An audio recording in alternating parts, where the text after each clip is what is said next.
আপোনালোকে তিতাবৰৰ ৰঙাজানত থকা ননৈ চাওদাং গাঁৱৰ ঐতিহাসিক দেওঘৰলৈ আহিছেনে বাৰু? যদি অহা নাই মোৰ ভিডিঅ'টি এবাৰ চাই লওক। আৰু এই দেওঘৰৰ ইতিহাসৰ কথা মই ইতিমধ্যে মোৰ চেনেলত ব্লগ ৰূপে আপলোড কৰা আছে। আপোনালোকৰ সুবিধাৰ্থে ভিডিঅ'টি এই ভিডিঅ'ৰ লগতে ৰিলেট কৰা আছে। অনুগ্ৰহ কৰি এবাৰ চাই ল'ব।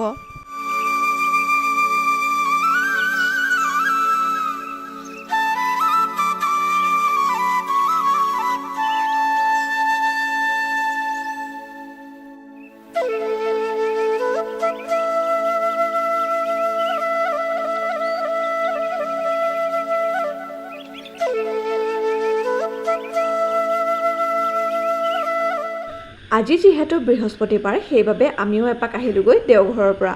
আৰু এক সুখবৰ, নামঘৰ ভাগ পুনৰ নিৰ্মাণ তথা ন ৰূপেৰে সজোৱা হ'ব। কাম ইতিমধ্যে আৰম্ভ হৈছেই।